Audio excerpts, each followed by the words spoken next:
Mortal Kombat is upon us again. Scorpion, Sub-Zero, and all your favorites will be returning in the all-new Mortal Kombat X for the next-gen systems.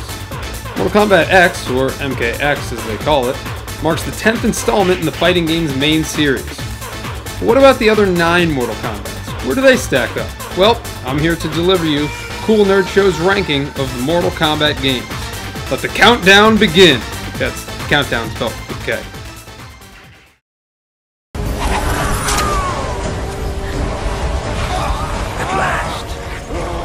Come to this final battle. Armageddon has begun. Coming in at number 9 on the list is Mortal Kombat Armageddon.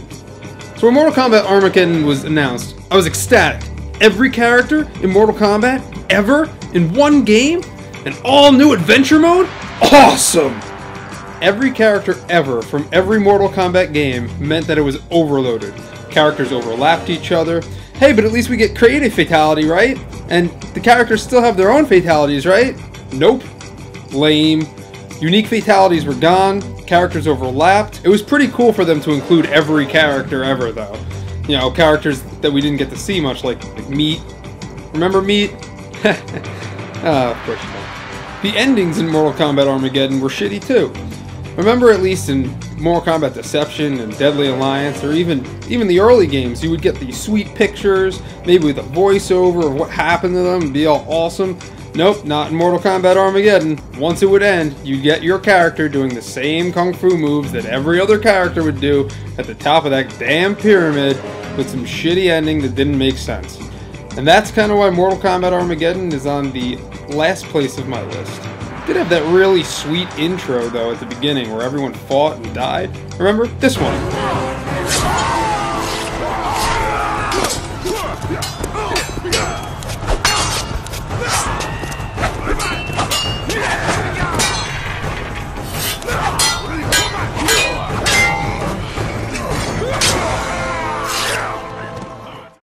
Superman, Raiden. The rest of your forces were defeated. So were yours. Nobody won here. Then it is between us now. Number 8. That's fine. Mortal Kombat vs. DC Universe. Marvel vs. Capcom. Great game. Mortal Kombat vs. DC Universe. Not so great game. Well, the game wasn't bad, it just wasn't very good, and it wasn't really Mortal Kombat. WB slapped a T for teen rating on the game to appease younger fans. T for teen means less violent fatalities, less blood, less of what made Mortal Kombat Mortal Kombat. The game did come out with some innovative new features, like free-fall combat, close combat, test your might combat. The only thing that was lacking was Mortal Kombat. Mortal Kombat vs. DC Universe didn't stay true to the franchise and left core Mortal Kombat fanboys like myself really disappointed. As said before, I don't think it's necessarily a bad game, it's just not a Mortal Kombat game. Something good to come out of this game is it did pave the way for Injustice Gods Among Us, which is a great game in its own right. But don't mix my Mortal Kombat with my DC Universe. Don't give in to the rage, Raiden. It can be overcome. We must focus. Your soul will never rest, Scorpion. The Lin Kuei may have been responsible for your murder, but your family's true killer still remains free. If you are not the murderer, then who is? I am the one you seek. To defeat my nemesis Sub-Zero, I needed the power of a Spectre. You've done my bidding well, Scorpion. But now I must return you to the Netherrealm.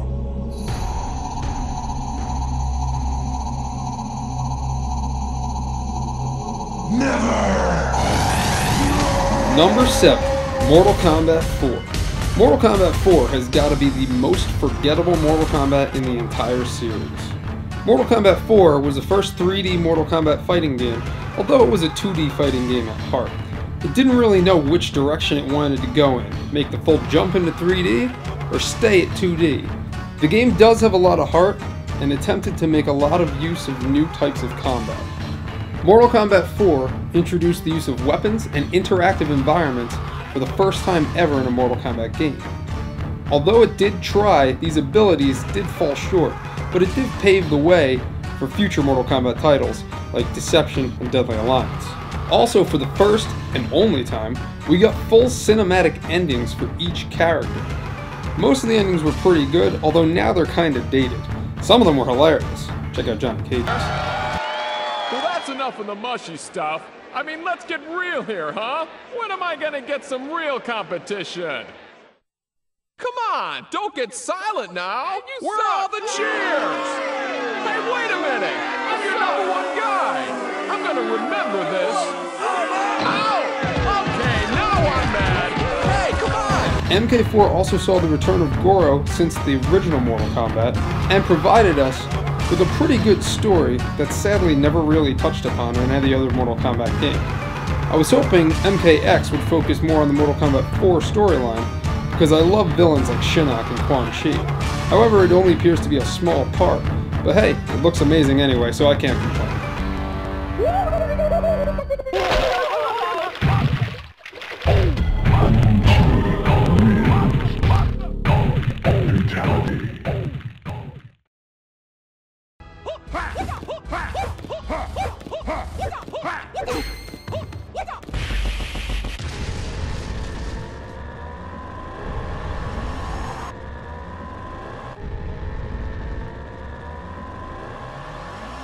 Coming in at number 6, Ultimate Mortal Kombat 3.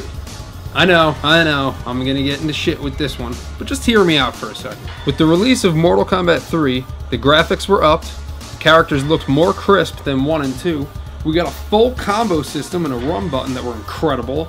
With enough practice, you could destroy your opponent in a quarter of the time it took you in previous titles. You could uppercut your opponent into another stage, we got a bunch of new finishing moves, animalities, brutalities, and a pretty good storyline. So why am I ranking it at number 6? Although it was bolstered with a ton of new features, Ultimate Mortal Kombat 3 also fell short in a bunch of areas too, for me at least. Fatalities were the staple for Mortal Kombat. Fatalities in Mortal Kombat 3 were far less exciting than they were in Mortal Kombat 2 and even the original. Characters would have floating hands, headless bodies would remain standing, and even animalities looked like complete shit. Don't believe me? Watch this. And I wonder why I ever thought this was cool. Plus, animalities were like impossible to pull off. Fucking mercy rule. Brutalities were nothing special. It showed that you were really good at pulling off combos, but it wasn't very unique.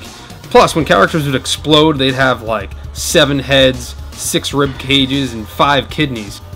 Also, everyone seems to forget that Ultimate Mortal Kombat 3 was an upgrade to Mortal Kombat 3. The original Mortal Kombat 3 had no ninjas. That's right. Scorpion was not in a Mortal Kombat fighting game. No Scorpion, no Reptile, no Smoke, well, not as a human anyway. There weren't even female ninjas either. About half a year later, Midway realized that it fucked up and released Ultimate Mortal Kombat 3, which should basically just be called Mortal Kombat 3 The Ninja Pack. It included Scorpion, Reptile, Jade, Katana, Mileena, Ermac, Classic Sub-Zero, Human Smoke, and console exclusives included Noob Saibot and Rain. Although many Mortal Kombat fanboys love Ultimate Mortal Kombat 3, some even consider it the best Mortal Kombat game out there, it just wasn't out there for me. The combo system was great, the graphics were good, but a lot of the fatalities just felt like they were too much and just too lazy to actually make the characters fall down. And that's why Ultimate Mortal Kombat 3 is coming in at number 6 in the Cool Nerd Show list.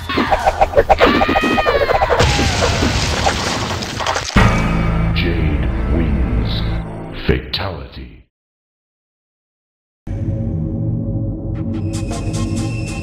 It has been Shang Tsung's desire to consume the soul of Earthrealm's greatest warrior.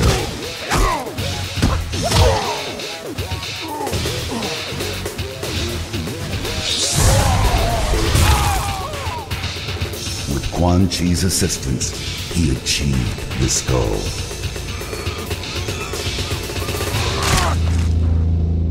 Liu Kang is dead.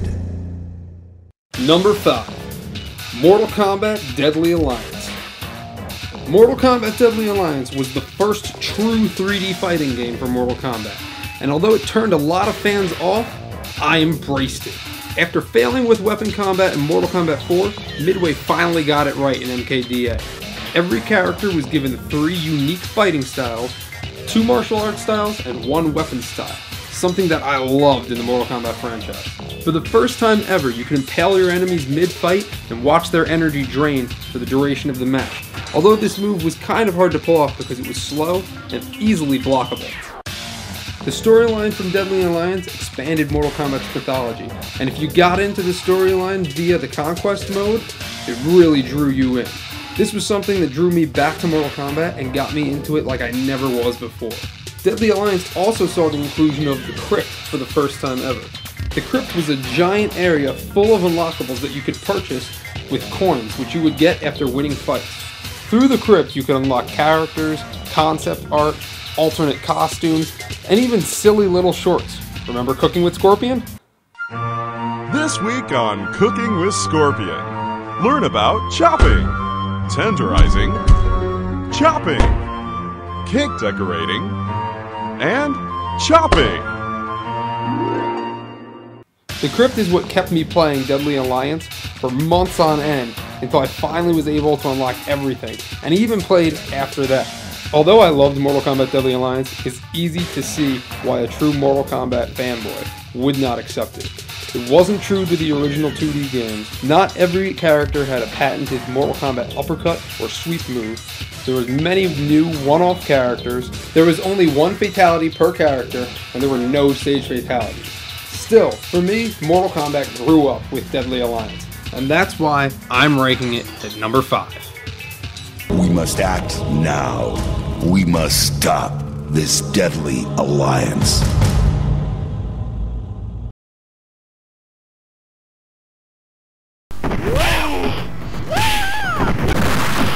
Son Sub Scorpion Luke Raiden Kano Johnny Sonya Sub Scorpion Luke Raiden.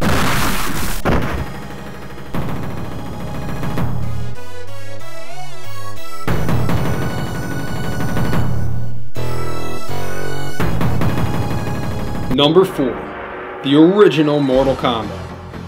It all started with this game. The first time I ever saw violence may have been on Mortal Kombat. I remember being 5 years old and watching Sub-Zero do the head rip fatality and just being mesmerized at the screen. While I don't promote violence to youngsters, it was a different time then, and Mortal Kombat helped mold me into the gamer that I still am to this day. Ed Boon and John Tobias took pop culture characters and references, mixed them together in one game, upped the violence, and thus Mortal Kombat was born. And for the first time ever in a video game, you could finish your opponent, something Mortal Kombat had over Street Fighter. Although it does still hold up today, it is a little dated, but hey, it's over 20 years old, so what do you expect? Liu Kang wins. Flawless victory. Fatality.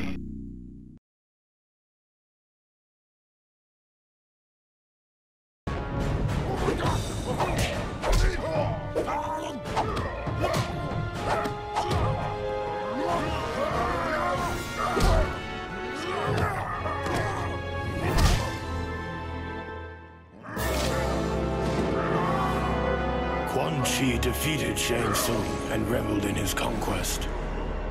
But it is said that there is only one true ruler of Outworld.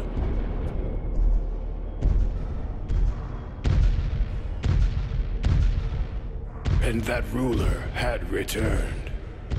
Coming in at number 3, Mortal Kombat Deception. Mortal Kombat Deception took everything that was great in Mortal Kombat Deadly Alliance and improved upon it vastly. The already amazing story from Deadly Alliance continued into Deception and grew the mythologies even further. For the first time ever, we actually got an open world Mortal Kombat adventure with the Conquest mode. Conquest mode was incredible. You could explore 6 different realms in the Mortal Kombat universe, all while training on how to use each character in the game.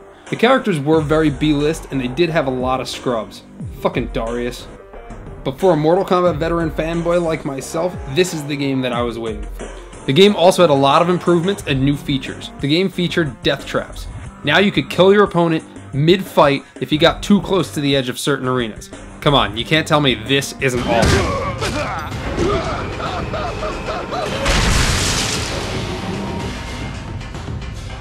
Scorpion wins. God, I love that. Aside from death traps, the game also featured harikiris, something that was rumored in past Mortal Kombat games, but was never really included. Now if you lost the match against your opponent, you could essentially kill yourself before your opponent could finish you off. Although these features were awesome, it did have some features that didn't really catch on. Chess combat and puzzle combat were two of these features. Chess combat is exactly what it sounds like. It's a Mortal Kombat chess game where you would fight each other's pieces in order to obtain that piece. Puzzle combat was kind of like Mortal Kombat's take on Super Puzzle Fighter. Although these modes were interesting, they got really boring really fast, and it just really wasn't needed for Mortal Kombat. To this day, Mortal Kombat Deception is still one of my favorite Mortal Kombats, and gave me everything I've wanted from a Mortal Kombat game. And that's why I'm putting it at number 3. Now Onaga has what he needs to shape the realms as he sees fit. I was the fool who brought him this power.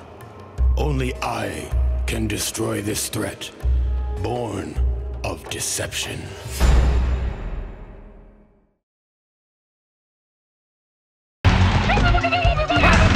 I rule the... No.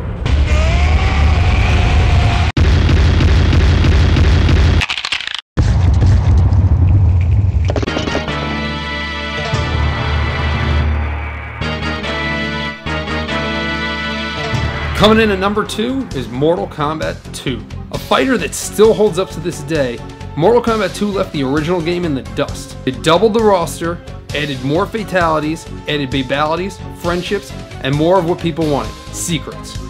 The roster from Mortal Kombat 2 is epic, and it's still one of the best Mortal Kombat rosters to this date. Mortal Kombat 2 added a plethora of new characters, new moves, new finishers, and Mortal Kombat's most notorious villain, Shao Kahn. Even though the game is 20 years old, it still holds up today, and you can still play with friends or even by yourself for hours on end. That's why Mortal Kombat 2 is at number 2 on our list.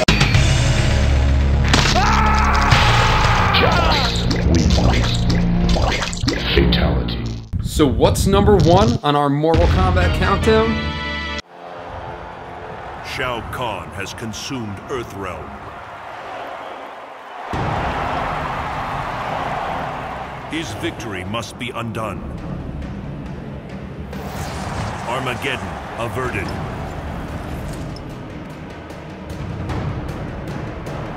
We will strike where he is vulnerable. The past. You guessed it, the Mortal Kombat reboot, or Mortal Kombat 9, or Mortal Kombat 2011. Pick one. They're all the same game. Mortal Kombat 9 took the 3 games most notorious to the franchise, Mortal Kombat 2, and Mortal Kombat 3, and rebooted them all in one massively awesome game. With an awesome online mode, a fantastic story, and all new X-ray moves, Mortal Kombat 9 surpassed every Mortal Kombat hands down. Mortal Kombat returned to its roots with classic combat, classic attires, and characters everyone loved. Mortal Kombat 9, or the Mortal Kombat reboot, or 2011, is the ultimate Mortal Kombat game for any Mortal Kombat fan. And if you've never played it, it's something you need to pick up now before its sequel, Mortal Kombat X, comes out next week. Come, let us tend the fallen. Then we must help our realm rebuild. Our work has only just begun.